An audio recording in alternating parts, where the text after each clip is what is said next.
Joe from the Millslagle Group. This is another episode of the Millslagle Group podcast. And today we have John Pennington on. I've actually worked with John for about 5 years as our primary lender for our team. John? Thanks, Joe. It's so great to be here. Yeah. My name's John Pennington. I'm with Edge Home Finance.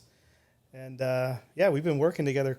Yeah, 2020. 2020. Right back when you got, I think right when you got back into the game. That's right. Yeah. It's good Lots timing. changed. Yeah. Well, we've seen the market go like this, basically in 5 years. I like to use the word violent when we talk about the swing that the market's had since 2020. For sure. Yeah, because in 2020, it was the beginning of the pandemic, but it wasn't like as crazy as 21 and 22. Like it was still kind of even keel, like things were warming up. And I don't remember exactly when you came in 2020, but when the pandemic first started in March, people's phones stopped ringing because people freaked out. Stock market dropped 30%, things like that. Like I looked at Laura and I was like, man, this is kind of crazy. Let's buy a house. I was like the only person that bought a house, but I mean, you saw my appraisal, it went up double. So absolutely. I made a smart move there. And then by the end of 20, I would say the last half of 20 and then into 21, it went crazy. I mean, we were 20% a quarter sometimes, and values going up. It's part of the problem we have now. Part of the problem we have now, and hopefully we can have sort of some normalcy. Yeah. Well, I mean, that's the big thing, affordability, right? Yeah, for sure. I think we talked a little bit about on my last podcast, but we didn't dive in that much, but affordability changed like 89%, I think, in Southwest Florida between the rates and the prices, because the rates doubled, obviously, mid-22. Yep. Like that overnight. So that was kind of crazy. Yeah, it was crazy times. You woke up from 3%, and then we saw 8%, 7 to 8, almost to 8%. Yeah. I've lived through this before because I did mortgages. For like 06, 08. I was in it from around 98 or so till 2008 and 9. I owned a mortgage company back then and sort of lived through the crisis that happened then, and it was crazy. A lot of folks were hurt by what happened in 2008. Even personally, I was affected by it. But thankfully, they put in a lot of regulations so that can't happen again. I don't ever see that. There was a lot of collusion back then. Absolutely. And I think a lot of people don't realize the prices were inflated not in the same way that they were during COVID. It wasn't a scarcity thing where like everybody was moving from one area to the other areas, and that's what drove prices up was multiple offers. At least down here in Southwest Florida, from what I saw, there was already inventory. Yeah. It just people were purposely inflating their prices for no real there was nothing behind it. There was no legs for it to stand on, and it was a different scenario than we're in now. So similar in the ways where like we're starting to see that dip because it did go up too fast. Yep. But the other one was almost really artificial. Where this one, there was a need, and now the need is gone. Yeah, so many people were moving here. Right. Well, now with the RTOs, the call back to work, things like that, like you're just getting, people are selling like at, massive levels. Some of it's affordability. Some of it is they just can't live in Florida anymore. Sure. Yeah. Other costs have gone up between insurance, taxes, those types of things. Sure. Well, insurance is a big one because of the storms. Absolutely. Like that's major. But it's good you've seen both because your experience, it just, it flows over. Let's talk a little bit about volume you've done in your career. Wow. So I'd say in the first stint when I was in it from like, that first decade or so, I did around 150 to 200 million. Wow. Okay. During that time frame. Yep. I started off as a loan officer and then worked my way and ended up opening my own mortgage brokerage. Mm-hmm. Had a dozen or so folks that worked with me, and during the height of between 05 and 08. Right. And but yeah, about 150 to 200 million. And then when I got back in end of 2020 till date, I would say a little over 80 million. Okay. So far, and even this year, we're off to a good start this year. Good start. So probably, in the first quarter, I'll end up doing, somewhere around 5 to 6 million. Okay. In the first quarter, so that's a good start for us. Well, and for you, it's interesting because you get kind of a more zoomed out point of view of the market in Florida because you don't just service, Southwest Florida specifically.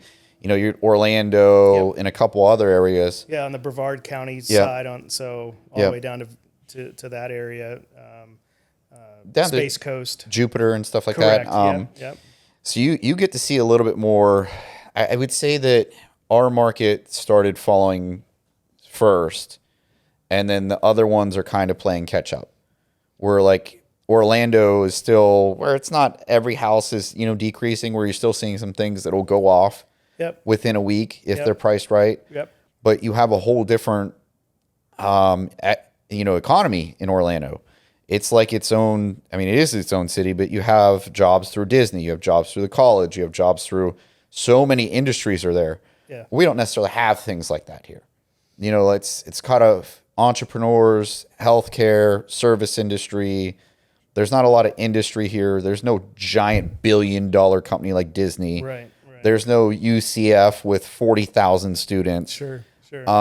We just don't have those kind of things here. Tell me a little bit, about the Orlando market and like how that's doing right now. So, like you said, I do see where if someone lists their home at a higher price point, they may make some adjustments based upon what the market's telling them. Basically, are you getting showings? Right. Are people coming to see the house? What's the feedback that you're seeing, and what are other homes doing around you with their prices? Depending upon the area, though, I live in Seminole County. Mm-hmm. A-rated schools, highly sought after, and still growing tremendously. Right. So, in certain pockets, a house may come on the market and it's gone quickly. Right. You still may be able to negotiate a little bit with some seller concessions. Sure. So to help out with some closing costs, but it really just depends upon the pocket or area that you're looking at. You have the areas over by Universal. They're just opening up the new park there. Yep. So there's some areas there now that are starting to gain more traction and be more desirable, especially for the vacation type rentals there. Yep. Investment properties. For investments. Yep. But it really just depends upon the pocket of area that you're looking. My son's actually looking for a home, him and his wife. I think you were telling me that. And so we're seeing the area that they're looking at. Prices are right on the top that they list, and we're starting to see some little dips in the pricing if the house has been on the market some time. Right. So right. I mean, it's necessary in today's environment. It's unfortunate for anybody that bought in the last couple of years if they need to sell right away. Yep. But I mean, if you bought 2020 or before, you still have a lot of equity in your house. Unless you did something. Right. You should have a ton of equity in your house. But, the workforce and jobs, they didn't grow the same way that housing prices did, or car prices, or anything that's attached to an interest rate. Yeah. They didn't grow like that. I mean, like, I think I saw a stat with the cars. The repossessions have gone up like 43% in last month. Wow. But same thing. Interest rates on cars, they're like, I mean, like, if you have great credit, you're in the 7s. Yeah, sure. Like, your average person walking to dealerships in the 9s. Yeah. Like, that's a lot of money on a car. Like, I think we were looking at like a $30,000 loan. It was like $700 a month. Yeah. I was like, wow. Compared to even, I bought a vehicle a few years ago, right at the end of the interest rate drop, and I'm, low 2% on a vehicle loan. So makes it more affordable. Right? Well, I mean, like, I'm thinking back to the first house that I owned, and my mortgage was like $1,500 a month. Like, that's a car payment now in some people's eyes. Like, if you're up there, $70 grand, you're probably close to $1,500 a month. For sure. Yeah. I mean, it's kind of crazy just to think about the affordability, but at the same time, it's a necessary evil for right now to get back to closer to where people actually earn. Yeah. Until that gap can be, mended somehow. But, we had talked about interest rates a little bit before this. And where do you see those at in the next 12 months if you have a crystal ball? Crystal ball. So the hope is that that rates do continue to settle down. We've seen actually some great movement over the last 4 to 5 months, right. I would say, with interest rates, and especially this year. Time will tell to see what happens with our economy. Yep. I think what happens with the Fed and where he goes with interest rates. We have some upcoming data over the next couple of weeks with unemployment numbers. Sure. Inflation numbers, consumer price index. Those things will all have an impact on what happens to interest rates. But to answer your question, the economists that I follow, they really feel like rates should settle into the 6 to 6.5 for conventional rates is sure. where we're hoping that they settle down to. But we're seeing rates right now for FHA and VA in the 5s. Okay. So that's promising, and the hope is that they continue to move downward. Right. If we can be closer to 5 for FHA and VA, right. We're going to be in a great spot. And there was even some folks last year, they hit a mark where they got right at like a VA streamlined refinance. They got 4.99. So, but it was like a 2-week, 3-week right. timing. So I have a lot of people that have purchased with me over the last couple years that are sitting in that 7% range. Right. And they're like, when should I refinance? You have to determine how much savings is enough for you. Right. Because we're probably not going to be able to time it perfectly. No. But if you're able to refinance and save 1% on your mortgage rate or 1.5%, something like that, you should really, really consider it. So how often can somebody refinance their loan? So for VA and FHA, yep. they have to wait at least 6 months. Yep. For those types of programs.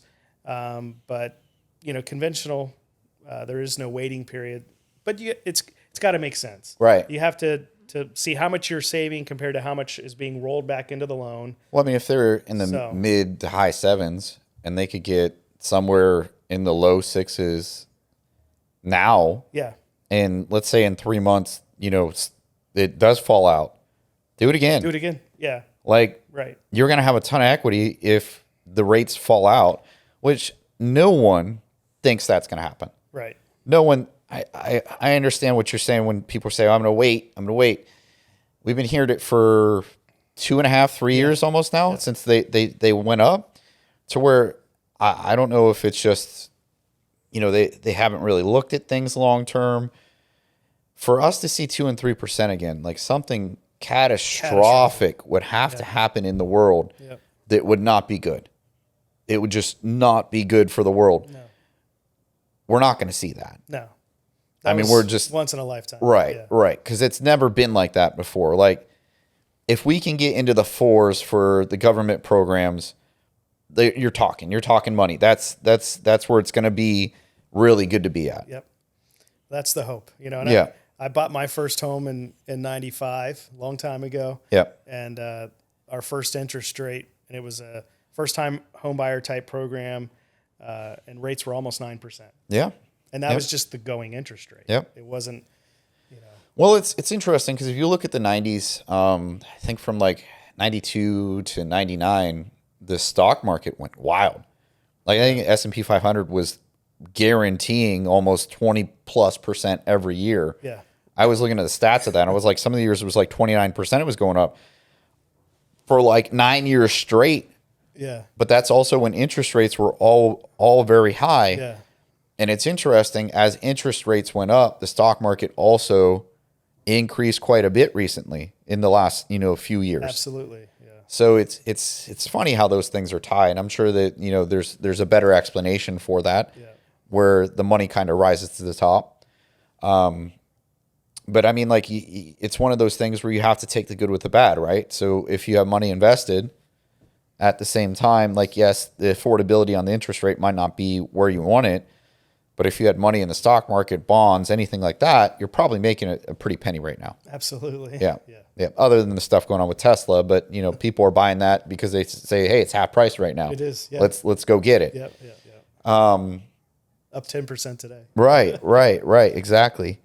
What's the wildest scenario you've ever had for a loan? Oof, done a lot. Yeah. I've seen a lot because I do A couple $100 million. Yeah, and not just I can do conventional loans, Sure. but I also Hard money. deal with hard money. Yeah. We call it non-QM or non-traditional mortgages. Right. I did a mortgage for TV celebrity. Nice. We won't name any names. Won't name names. Yeah. But that was probably one of the biggest challenges I had. Was it because of the way they're paid? Because the way they were paid and just their schedule too. Oh. It was hard to contact them, and we were under contract. Oh. So okay. just trying to communicate was difficult at times, to put the whole deal together, and we did it though. We closed. Well, because I always wonder that with like any interesting style of payment, because like a TV star, their contract is only for that movie. Yep. So, or that show, like a TV star show. So let's say there's 12 episodes and they make, I don't know, $120,000 for 12 episodes. That's $10,000 an episode. Yep. Sourcing the income past those episodes, it's hard. Yep. So I would imagine that would be a challenge in itself, just sourcing the income that way. Maybe tell the audience a little bit about like how all of that works when it comes to classifying sourcing income. So the good thing is that the difference between non-traditional mortgages or non-QM mortgages today compared to 2006 and 7 is that back then it was 100% financing. Right. So you could, as long as you had a social security number, you could literally get 100% financing on a mortgage with no documentation, a blank application. Right. They didn't, no job checks or anything. Jobs or anything like that. In today's market, you have to put 10, 15, 20% down, depending upon the type of mortgage that you're getting for these non-QM loans. So there's more skin in the game for the buyer compared to what it was back in the 2000s, early 2000s. But we get CPA letters. Yep. We review bank statements, so we can derive income from bank deposits. So if they're getting that $10,000 per episode, we're going to see that over the last 12 months, they're going to review the last 12 months bank statements, right? And they can see, that person is getting the income, and they'll qualify the person based upon what the deposits are in the bank. Or if we get a CPA letter that says, hey, I verify that this person receives this income, and I'm their CPA, I've been preparing their taxes, they'll go off of that. Interest rates are higher because it's higher risk for the investor. But still, the purchaser or the person in the home has some equity in the property because they've got to put 10, 15, 20% down depending upon the program. Right. That'll segue me into my next topic, which is right now, we're talking a little bit about inventory, but let's throw some real numbers out there. I saw a stat that in February, Florida had reached over 200,000 units for sale. It's the highest since 2012. When we're in a market like that, we're obviously in a buyer's market. What is your suggestion? I know the answer to this, but I want them to hear it from a lender. When they're going to negotiate with their realtor, or the realtor's giving advice, should they listen to advice? Do they get a lower purchase price, or should they get concessions? And I'll let you explain what concessions are. So concessions are the seller's willing to give X amount towards the buyer's closing costs, which can be used for buying down the interest rate. It can be used for normal closing costs, title fees, recordation for the state of Florida, all of those things, title insurance. It can go towards all of those things to help reduce the cost to the person purchasing the home.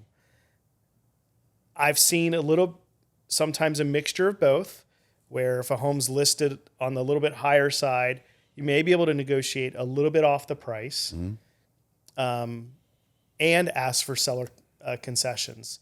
Typically, I'm seeing anywhere in that 2 to 4% range as far as what is being received by the buyer in their offer. So somewhere between 2 to 4% is typical Yep. And it definitely helps. It helps less cash for the buyer to have to come to the table with. Right. Hold on to your money. Right. Anybody that's a homeowner knows that there are things that come up when you buy a home. Sure. Don't use every last penny of your checking or savings account to purchase the home. If you can get some concessions from the seller, allow them to pay those costs and hold on to some funds, because it's great to have, especially as a new homeowner, to have those funds in the bank. Right. Well, put it in perspective for them. So let's say they were to take 3% off the purchase price compared to 3% in concessions. How long do you think that would take them to make back? Yeah, so 3%, let's just say that's on a $400,000 house, $12,000, $12,000 as far as a payment goes is probably about $7 per thousand, so it's about $84 difference in payment. So that's only $1,000. That's only $1,000 a year. Right. Right. Right. But if you get 3% in seller concessions, that's $12,000 cash. So 12 years. Right. Right. Right. So it takes quite a bit of time to recoup that if you take it off the purchase price, or it's better to get that cash. Yeah. Yeah. Yeah. Which we have a hard time explaining that to buyers sometimes. And it helps when somebody on the lending side really knows how to, guide them through that, because sometimes it doesn't make sense to take that $12,000 off the purchase price. Like you said, it takes you, 10, 12 years to recuperate that cash that you're going to have to put out of pocket instead of just taking the concessions. I think buyers need to know out there, because I give out a lot of pre-approval letters, mm-hmm. and I do see sometimes where some buyers, they know that it's a buyer's market, but they won't submit what I'll call a respectable offer. Right. A home's listed for $400 and they offer $300. Right. It's at a point you have to. We see a lot more of that now. Yeah, for sure. Than before. So you have to, I would say, talk with your realtor. You guys do a great job of negotiating and trying to educate your buyers of, this is what the market's doing. This is what, the data shows and what we suggest. Yeah. So you guys do a great job of that. And sometimes there's clients that are just, they're stuck on, I'm going to get the deal of a lifetime. And maybe you will after 100 offers, but at a certain point, yep, you got to respect everybody's time and put in that respectable offer. Right. So. Right. Well, the problem is you can't know what everybody's situation is. Yep. And you can't dictate that. But it's interesting, because I see it sometimes where somebody wants to buy and they also want to sell, and we get them on both sides. Mm-hmm. And they'll do that. They'll make, a 20% under offer on the house they want to buy. When they go to sell, they'll want 20% over market value. And I'll just scratch my head a little bit, and I'm like, we literally had two separate conversations in 24 hours. And the only difference was you owned one of the houses. Right. Huh. So it's interesting how people have an attachment to their property, and it's nicer. So I just want everybody out there, when you're going to buy a house, just kind of remember that in the back of your mind. If somebody came and made an offer 20% lower on your house, it's one of those things. I understand if it's priced extravagantly over, making a lower offer because the market dictates it. Have your real estate agent run comps for you to see where that actually sets, because not every house is 20% over right now. Right. Some of them just aren't moving because that's the market we're in. And like I said, inventory is very high in Florida. Florida had a very violent curve where it was very popular, and now we've slowed down quite a bit. Or affordability, insurance, and just builders didn't stop building. Right. Yeah. I think that I had heard there's 40,000 open permits for new construction in Sarasota. Wow. I mean, if you're a resale right now, you have to price on the dime. Absolutely. There isn't really any room if you need to sell. Right. And that's if you need to sell. And like I said in my last podcast, this isn't to discourage you from buying or selling. There is no perfect time. The time is right now if you need to do both. If you need a home, it's the right time to buy. And I say that because if you could keep the house for 10 years, you're going to have equity in the home. Absolutely. You can't buy a house and sell it next year. Yep. Like it doesn't work that way unless you did significant improvements to that home. Right. That's not the way any real estate market should work, where you could just buy and hold. Like it's never been like that outside of COVID. And I think that's where people they stick to that one point in time that should be the norm. Well, and use the market to your advantage, right? Because right now it is a buyer's market. 100%. And you, like I said earlier, you might be able to get them to buy down your interest rate, lower your payment. Right. And in my opinion, and there's a lot of people out there that feel this way, if and when rates do drop and we're sitting in the 4s for these government loans, FHA and VA, I think there's going to be just a huge amount of people coming into the market that have been sitting on the sidelines, waiting to purchase, maybe waiting to sell. They've been wanting to sell their home, but they didn't want to have a 7% interest rate. You get in the 4s, and they're going to be more willing to give up that 3% rate that they have right now to buy the home that they really want. Right. So we had a lot of that, right? During the pandemic, where like they wanted to move to Florida so bad, they bought a home that checked 1 of 10 boxes. Yeah. And they've been eyeing that home that checks 9 of 10. Well, they had to buy what they could because there was a line of people at every open house. There could be 30 offers every time they went in. Yeah. So they got the one they could. Yeah. I think I said this recently, like in COVID, we could sell a house with a tree growing through the roof with 12 offers. It wasn't, it wasn't crazy. I mean, the marketing mattered a little bit. You went from 12 to 30 offers if you were a better agent. Yeah. But at the same time, like people just wanted to come to Florida. We were open, close to beaches you could go to. You didn't have to worry about, any kind of regulation there. And the big ask was if they had their own waterfront access. Like people ate that up during COVID because they're like, let's jump on the boat in my backyard. No one can tell me what to do. I go out in the ocean. Do I have a deeded beach access? I'm going to walk on my own beach. I don't care if the public one's closed. We got that so much during the pandemic. But now it's a little bit more balanced market. We had some things with the storms where you're getting better prices on Siesta, but you have to do some work. It's just interesting. So let's jump into what separates you from other lenders. A lot of it is experience. Sure. The knowledge that I've gained for doing this for nearly 2 decades, it's hard to replace that knowledge. Right. All the different transactions that I've done, all the different scenarios that I've seen, has really equipped me to be better as a mortgage loan officer, an advisor. I call myself an advisor because I'm advising those clients on the biggest purchase that they make in their life. Right. So because of that, I'm very detailed on the front side.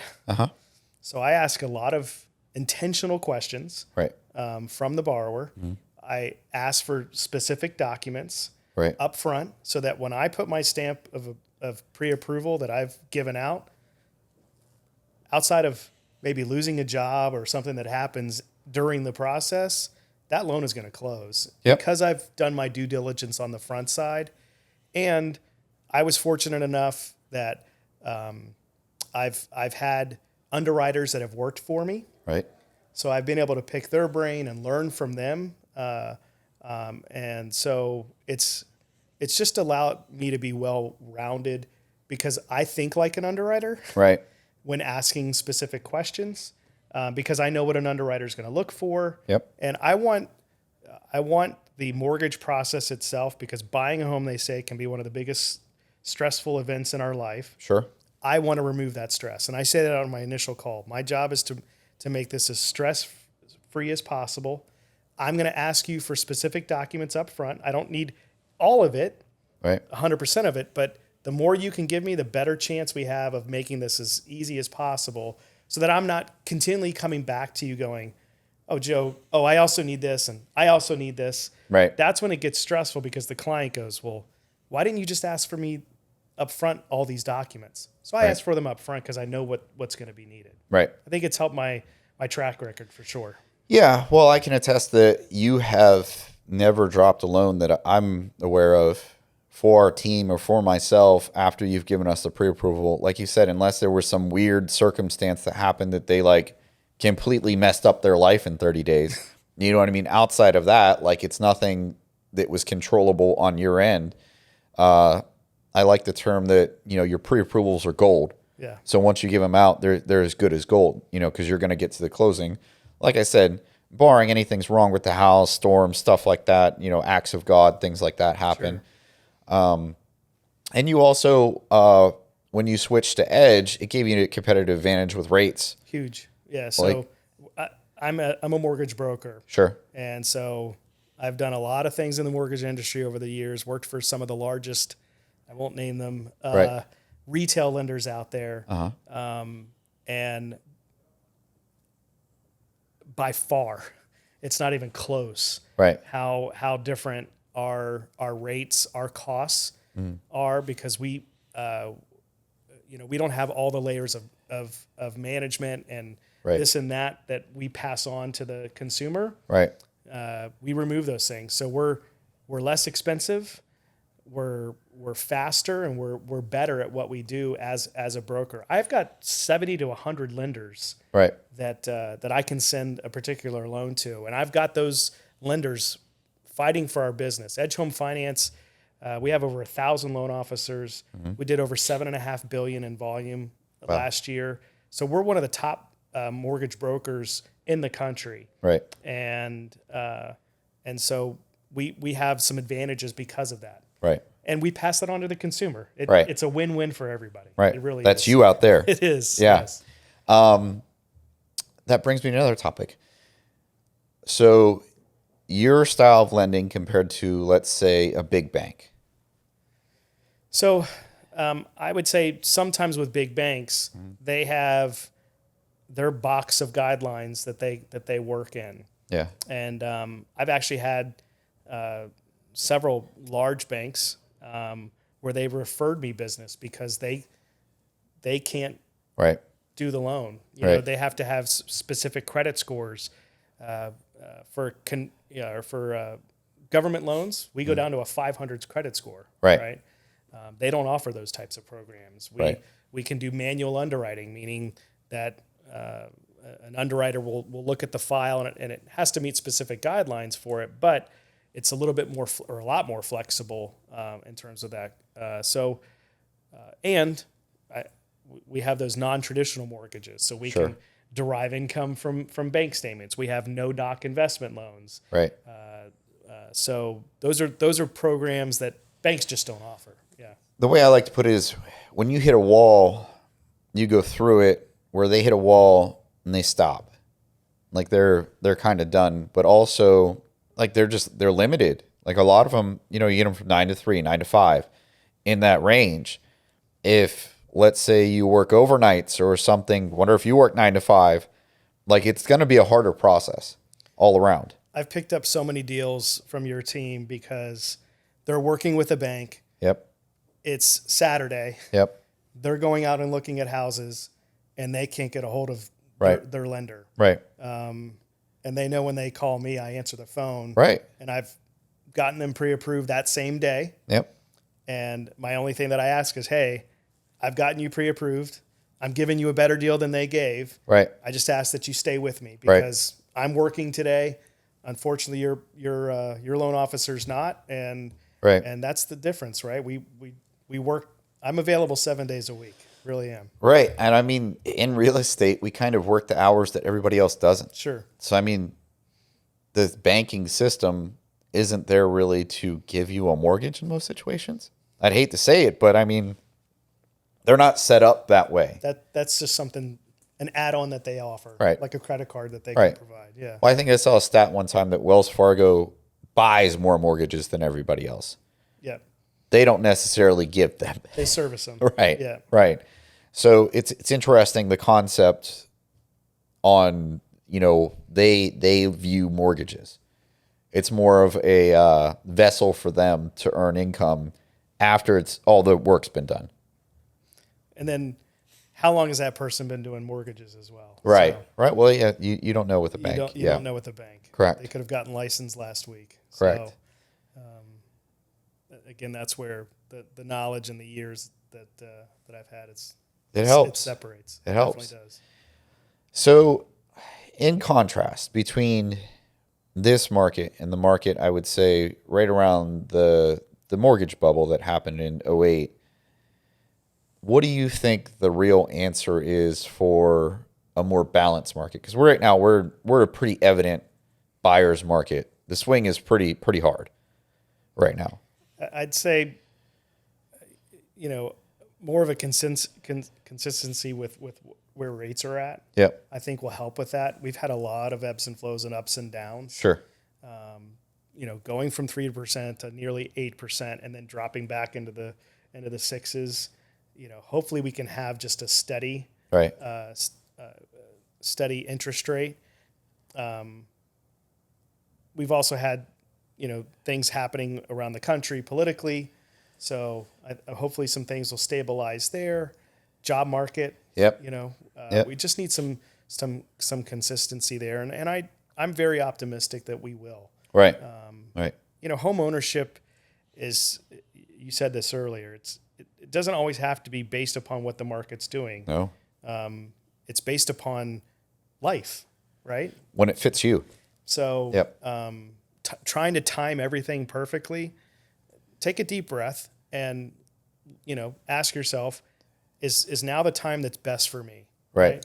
And if you're looking to buy a home right now, it really is. So you're going to get a competitive deal on the price. And I had this conversation recently. We don't know when that day is that we're going to start appreciating again. Yep. Because we're depreciating right now. We don't know what that little switch, what that something will be, but at some point, the homes will start appreciating again where you won't get that deal. Now, could you buy a house today and it still depreciates for the next year? Sure. Yeah. Could you buy a house today and we get a bomb dropped on us, not literally, metaphorically, in a month, and they cut rates to the 4s, and all of a sudden everything appreciates? Yes. Like the answer to both questions is yes. We don't know. Like you said, you can't time that. If everybody could time everything perfectly, we'd all be millionaires and billionaires. Right. Because we would just invest $1 into the newest stock, sure, and it would go up 10,000%. Right. Like these meme coins that everybody was, making millions of dollars from. Yeah. That's just not the way it is. It has to time out perfectly for you, and you just have to kind of go into it. I've had many conversations with my wife, Laura, on just investment opportunities that I've missed because I was too afraid to pull the trigger. I was just a little bit too hesitant to buy that investment property, to keep that business, to do that thing, to where I look at it, 5, 7, 8 years later. I mean, I could have had $10,000 in residual income right now that I do nothing to maintain. Right. It's not there. Yeah. Because I was just a little bit hesitant. I was, almost there. And that's why, we're trying to tell you, you can't time it right. If you feel like you need to do it, you probably do. I've got some friends around the country that invest, and I have access to be able to do loans in 47 states. Right. I'm licensed in many of those, but our company is licensed in 47, and I've recently even closed an investment in Minnesota. Oh wow. Nice. In the winter. Right. Wow. That's, that's not their normal. Yeah. But the gentleman that I assisted, this is probably their 7th or 8th investment property. Wow. And he's on the right path. Him and his family and his wife are on the right path because they continually buy these. They get them rented out, and they're appreciating. And right. 10, 15 years from now, he's going to be sitting in just right. an incredible position. Well, I think most investors in real estate and in, the stock market or whatever they invest in, experienced investors don't look at tomorrow. They look at where am I going to be sitting in 10 years, 15 years, 20 years. you can't just look at small snapshots. You got to look at the big picture. I mean, Warren Buffett, perfect example. He looked at, where am I going to be for the long game? Like that's how wealthy people stay wealthy, is they look at the long game. They don't buy things to sell them tomorrow. They buy things to appreciate over 10, 20 years to gain real value. If you look historically at the Florida real estate market over 20-year periods, it's insane how much it goes up. Yeah. Even if you factor in the 2008 crash, like the amount that it went up, I think was like 300% in that 20-year gap. It did. Yeah. Like when you think about the stock market in 20-year increments, 20 years ago, what did the which one is it that hit like 40,000? Which the Dow Jones, yeah. So like 10. Right. It's like 10,000. So you went 4 times just on the S&P 500. Right. Like people don't realize that when they think about like right now. Like right now is the perfect time for almost every investor. Even when prices were at their highest, they were still buying houses if the rent made sense. And some of these people don't care if they break even. Right. They're waiting on the house to appreciate, and somebody else is paying the bills. We're seeing interest rates too for investment properties in the 7s. That's great. I mean, 20% down in the 7s. That's fantastic. So yeah. I mean, you can't beat that. You may not cash flow like you were when it was a lot lower interest rate, but again, the appreciation value and depending upon the area that you purchase, you're going to be sitting in a great position for sure. Right. Well, like I said, if you look at it over 10 or 20 years in retirement range, let's say you're going to retire in 20 or 30 years, you might have something that's fully paid off by somebody else sitting there that's appreciated. Let's say you bought a $300,000 house and it appreciates the normal rate. That's now $600,000 plus. Right. It's free and clear. You either sell it or your rent is 100% going in your pocket. Absolutely. You now have another retirement vessel. Yep. So I don't think people think long-term enough in real estate as a general population, where like the top, 5-10%, that's the only way they think about it. Most people buy, sell, or refinance every 5 to 7 years, it seems. Sure. So yeah. Hopefully you can hold on to your property. Yep. I wish I held on to my first townhouse. I do wish I did that. Well, the house that I lived in prior to this, I think it doubled in value. Yeah. I sold it to buy this house, but at the same time, I might have been able to swing both. Right. That's one of those things that like I was this close to trying to work it out. Again, talk to people like myself and yourself that have had the experience, that can maybe show you the numbers and show you if it makes sense for you to keep holding that property to purchase another one. So what do they say about the master? He's failed more times than you've tried. Absolutely. And that's why they're the master. Yeah. I mean, like we've been in the situations, or we've seen them, other people, because of what we do in these situations, succeed and fail.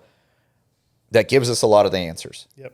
Trial and error. We have a lot of experience in trial and error. A lot of experience. Like you said, you're a couple $100 million. I've overseen a couple $100 million. Like in between that, I've seen just the way that people use real estate for money is just wild. It blows your mind. Absolutely. Your first couple years in real estate, your eyes are opened. You're like, oh, a lot of this makes sense now. And I think that's the most eye-opening thing for me in this job so far. It's just seeing how the top like 10% use real estate as a vessel. Yeah. Yeah. It's great. Yep. All right, John. Well, it was great having you on today. Thank you, Joe. Yeah. We'll have to do this again sometime. Thanks for listening. Remember to like, share, and subscribe, and look for our next podcast.